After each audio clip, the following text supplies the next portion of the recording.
తాకట్లో ఉన్న మీ బంగారాన్ని విడిపించి ఆ రోజు ఆన్లైన్ రేటుకి కొంటాం. Sharma gold company. నమస్తే, వెల్కమ్ టు సుమన్ టీవీ. నేను పద్మిని. ప్రస్తుతంతో పాటు ప్రముఖ ఆధ్యాత్మికవేత్త, వాస్తు జ్యోతిష పండితులు కేసీఆర్ గారు మనతో పాటు ఉన్నారు. మాట్లాడదాం సార్. నమస్తే సార్.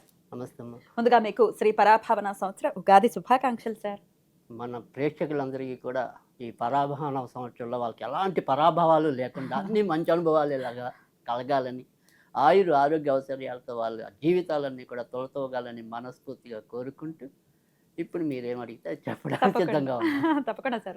రాశి ఫలాలే ఖచ్చితంగా మన ఛానల్లో మీ వీడియోస్ కోసం ఎదురు చూసే వాళ్ళు చాలా మంది ఉన్నారు.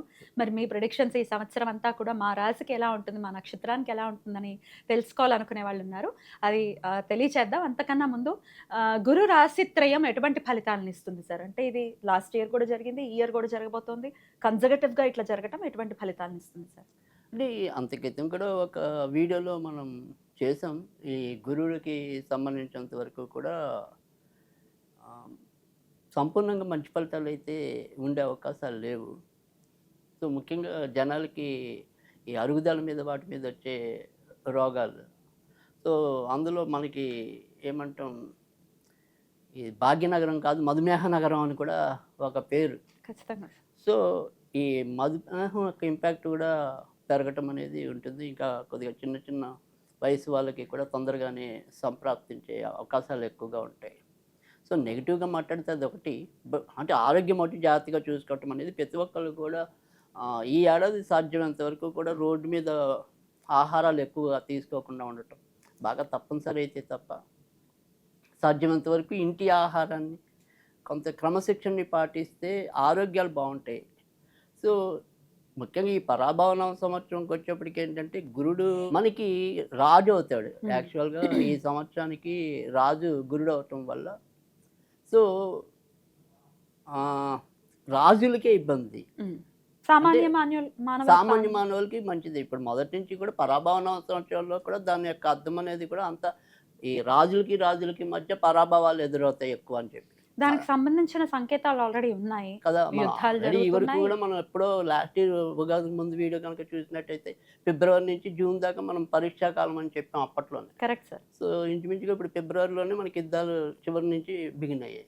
సో అక్యురేట్ గా ఎట్లా సార్? అమేజింగ్ మీ ప్రొడిక్షన్స్. అంటే అవి నిజమయ్యాయని సంతోషపడటం ఇక్కడ నా ఉద్దేశం కాదు. అంటే ఎప్పుడు Correct గా, మన వరకు నేను ఎప్పుడు ఒకటే చెప్పాను, నిరంతరం మనం పరిశోధన అనేది అవసరం ఉంటుంది. మనకు అంత క్రితం ఏదో 10 ఏళ్ళ కిందట నేర్చుకున్నాం కదా, అదే కొట్టుకు పిండి అంటే అవదు. అప్డేట్ సో అప్డేట్ అవుతూనే ఉండాలి. ఎంత అప్డేట్ అవుతున్నా కూడా కొత్త విషయాలు ఏవోటి వెలుగుననే వస్తాయి. అంటే ఇప్పుడు మనకి అంతకుముందు మనకి ఏమీ ఇలాంటి కోవిడ్ లాంటి వ్యాధులు లేవు, కానీ కోవిడ్ వ్యాధి ఎందుకు వస్తుంది అనేది మనం గమనించగలగాలి. సో అంత క్రితం చతుర్థంలో శని ఉంటే హయ్యర్ ఎడ్యుకేషన్ అంటే హై స్కూల్ లెవెల్ దాటడం అనేది కష్టం ఉండేది. అంటే 10th క్లాసు ఒకప్పుడు మీకు పేపర్లో టఫ్ అది. అప్పుడు ఇంటర్ ఏమంటాం 10th మెట్రిక్ అని, అసలు 10th కి ముందు మెట్రిక్ అనేవాళ్ళు. ఈ రెండు అసలు అవి పాస్ అయ్యారంటే వాళ్ళు ఒక హీరోల్లా చూసేవారు. ఇప్పుడు ఆల్మోస్ట్ ప్రతి ఒక్కడు పాస్ అవుతాడు, ఎక్కువ మందికి ఫస్ట్ క్లాసులు వస్తాయి. మరి అదే సేమ్ చతుర్థంలో ఉంటే ఇప్పుడు ఎందుకు పాస్ అవుతున్నారు, అప్పుడు ఎందుకు పాస్ అవ్వాలా? శని మరి అప్పుడైనా గ్రహమే, ఇప్పుడైనా గ్రహమే కదా, అదే గ్రహం కదా. సో అందుకని మనం ఎందుకని ఈ రకమైన చేంజ్, అందుకని మనకి ఎప్పుడైనా సరే జాతకాలు చెప్పేప్పుడు పరిసరాలు, వాతావరణం, సో అవన్నీ కూడా గమనించి చెప్పాలని స్పష్టంగా ఉంటుంది మనకి. సో అందుకని ఇక్కడ మనకి పరాభవన సృష్టిలో గురుడికి వచ్చే ఇంపాక్ట్ వరకు ఏంటంటే ఎక్కువ రాజుల మధ్య కానీ ప్రజలు కొంతవరకు ఆర్థికంగా ఎదిగేందుకు ఈ సంవత్సరం బాగా దోహదపడుతుంది.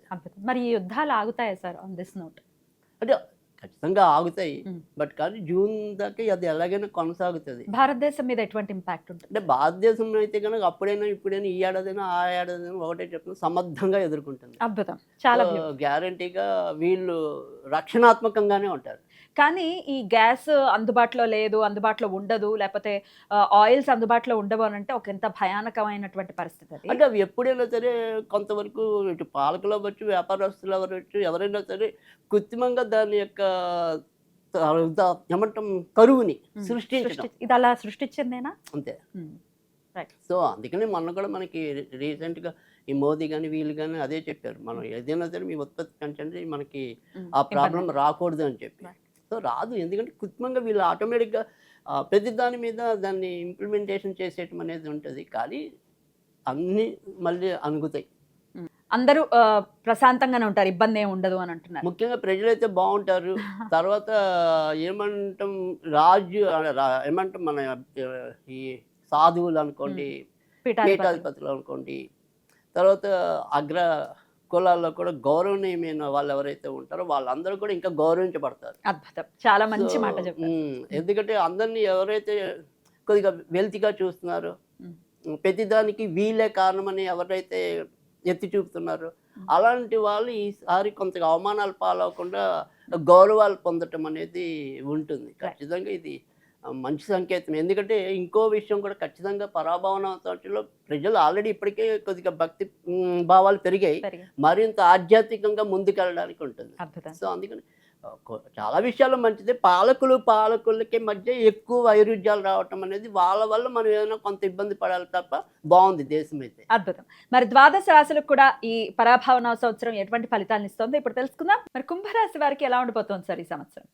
ఖచ్చితంగా మనకి అంటే సింహరాశి, కుంభరాశి ఈ రెండు ఎదురుపొదురు రాశులే. సింహరాశి లాగానే కుంభరాశికి కూడా ఈ ఏడాది ఎంతో కొంత ఉపశమనం లభించుతుంది గ్యారంటీగా.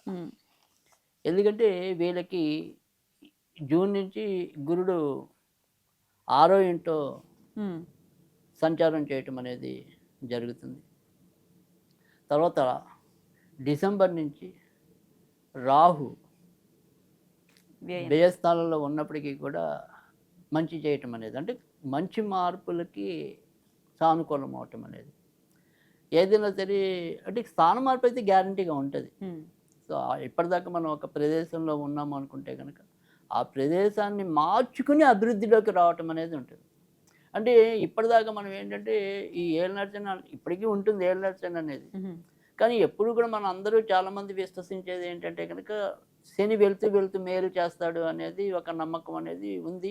అలాగే సాధారణంగా కూడా మనం చూసినంత వరకు మొదట్లోనే మంచి ఎక్కువ చేసేస్తాడు అనుకోండి, చివరిలో కొద్దిగా చెడు చేసి వెళ్ళిపోవటం అనేది లేదు.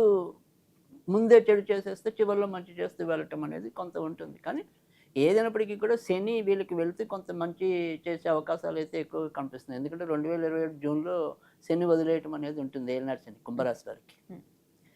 షష్టమంలో కేతువు కూడా గురుడితో పాటు మనకి డిసెంబర్లో రావటం అనేది ఉంటుంది. అంటే ఏలినాటి శని వాళ్ళ వరకు ఇప్పటిదాకా మనం ఏంటి పెండింగ్ పెడుతూ ఉంటాం, ఉన్న చోటే ఎలాగలా బతికేద్దాం కదా అని. అంటే ఆ రిస్క్ తీసుకోవడానికి కొద్దిగా తటపాడేస్తూ ఉంటాం.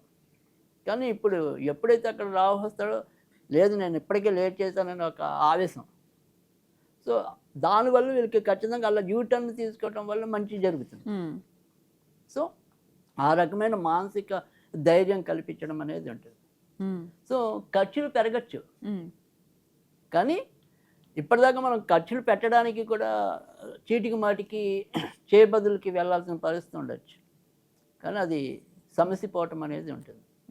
తర్వాత రెండోది వచ్చేప్పటికి ఏంటంటే, ఎప్పుడైతే రోగస్థానంలోకి గురుడు వస్తాడో వృత్తి ఉద్యోగాలు అంటే అది సర్వీస్ ప్లేస్, తర్వాత రోగస్థానం కూడా లాభాధిపతి, అంటే అసలు కుంభానికి లాభాధిపతి, ద్వితీయ లాభాధిపతి కదా. అందుకని ఇప్పటిదాకా మనకి నయం కాకుండా ఏడిపిస్తున్న రోగాలు ఏవైతే ఉన్నాయో అవి క్రమంగా తగ్గుముఖం పడతాయి. అద్భుతం. సో అందుకని ఆరోగ్యపరంగా కూడా ఉపశమనం లభించడం అనేది కనిపిస్తుంది. తర్వాత వివాహ ప్రయత్నాలు కూడా సఫలీకృతం కావటం అనేది ఈ ఏడాది ఎక్కువగానే కనిపిస్తుంది. వివాహాలు జరుగుతాయి, అయితే వివాహాలు జరుగుతాయి. ఇంకా ఏదైనా సరే ఇల్లులు, భూములు ఇలాంటివి ఏమైనా సరే, వాహనాలు ఇలాంటివి ఏమైనా తీసుకోవాలనుకుంటే కనుక ఖచ్చితంగా ఒక నెల అటు ఇటు అయినా సరే, అంటే మనం ఏప్రిల్లో ప్రణాళిక వేస్తే ఏప్రిల్లో కాకపోవచ్చు కానీ గ్యారంటీగా జూన్లో అవుతుంది. సో అందుకని ఆ రకమైన లాభం కూడా వీళ్ళకి ఎక్కువగానే కనిపిస్తుంది. ఇక సంతాన పరంగా కూడా అభివృద్ధి పెరగటం అనేది, అలాగే ఇప్పటిదాకా మీ అంటే ఏమంటాం వయసుకి వచ్చి కూడా ఉద్యోగాలకి వాటికి రాక అవస్థ పడుతున్న పిల్లలు ఎవరైనా మీలో ఉంటే, అంటే ఈ కుంభరాశి వాళ్ళకి సంబంధించిన పిల్లలు ఉంటే వాళ్ళకి ఉద్యోగాలు జూన్ నుంచి వస్తాయి. సో జూన్ నుంచి వాళ్ళపరమైన అభివృద్ధి కూడా పెరగటం అనేది కనిపిస్తుంది. తర్వాత ఇప్పటిదాకా ఈ భార్యాభర్తల మధ్య కొంత సమన్వయం దెబ్బతిన్నా, ఎందుకంటే ఇప్పటికీ మనకి రాహు వీళ్ళకి కూడా కొంత ఇబ్బంది పెట్టడం అనేది, అంటే లగ్నంలో సప్తమంలో కేతు ఉన్నాడు కదా. సో డిసెంబర్ నుంచి ఆ రకంగా ఇప్పటిదాకా అనుకోకుండా వేరువేరుగా ఉన్నా కూడా మ్మ్. వాళ్ళు కొంత దగ్గర అవ్వడానికి కూడా అవకాశాలు ఎక్కువ ఉన్నాయి. మ్మ్. ఈ జూన్ ఎప్పుడైతే గురుడు మారుతాడో అప్పటి నుంచి వీళ్ళిద్దరి మధ్య రాయబారాలు మిగిలినవుతాయి. అంటే ఇప్పుడు సపోజ్ ఒక అమ్మాయి అక్కడ ఒక అబ్బాయి ఇక్కడ పెళ్ళై ఉన్నారనుకోండి వేరువేరుగా, ఇంక ఇక్కడి నుంచి ఒక్కొక్కరికి ఏమంటారు దానికి కలిసేందుకు మ్మ్. మార్గం ఏర్పడుతూ ఉంటాం. అంటే దానికి సంబంధించిన సంభాషణలు సాగుతూ ఉంటాం. మ్మ్. సో ఆ డిసెంబర్కి వచ్చేప్పటికి వాళ్ళిద్దరూ మళ్ళీ పునఃసంగమం అనేది జరుగుతుంది. ఓకే. సో ఆ రకంగా మంచి జరిగే పరిస్థితి కూడా మ్మ్. ఈ కుంభరాశి వారికి ఎక్కువగా కనిపిస్తుంది. ఓకే. తర్వాత ఇప్పటిదాకా సరే మనం ఏదైనా సరే ఈ అప్పుల్లో కొంత ఎక్కువగా ఉండిపోతే కనుక దానికి పరిష్కారం లభించడం అనేది కూడా ఇంచుమించు అంటే ఒక రకంగా మనం యాతావాత చెప్పాల్సింది ఏంటంటే కనుక మ్మ్. జూన్ నుంచి క్రమంగా వీరి యొక్క ఆర్థిక స్థితిగతులు అవ్వచ్చు, మ్మ్. ఆరోగ్య స్థితిగతులు అవ్వచ్చు, మ్మ్. కుటుంబ స్థితిగతులు అవ్వచ్చు, మ్మ్. ఇవన్నీ ఒక్కొక్కటి పరిష్కార దిశగా పరుగులెట్టడం అనేది కనిపిస్తుంది. ఓకే.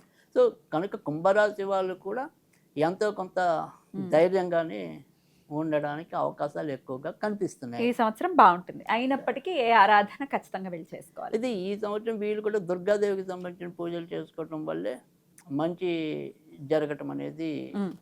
ఉంటుంది. మ్మ్. సో రోజ్ ఫ్లవర్ అనేది నిత్యం చదువుకుంటే కనుక మంచి జరగడానికి కూడా అవకాశాలు ఎక్కువ ఉంటాయి. అలాగే జరగాలి కుంభరాశి వారికి అని మనస్ఫూర్తిగా ఖచ్చితంగా కోరుకుంటున్నాం. జరుగుతుంది కుంభరాశి. అద్భుతం సార్, చాలా చాలా సంతోషం. ఇక నెక్స్ట్ వీడియోలో మీనరాశి గురించి తెలుసుకుందాం. థ్యాంక్ యూ సార్, నమస్తే.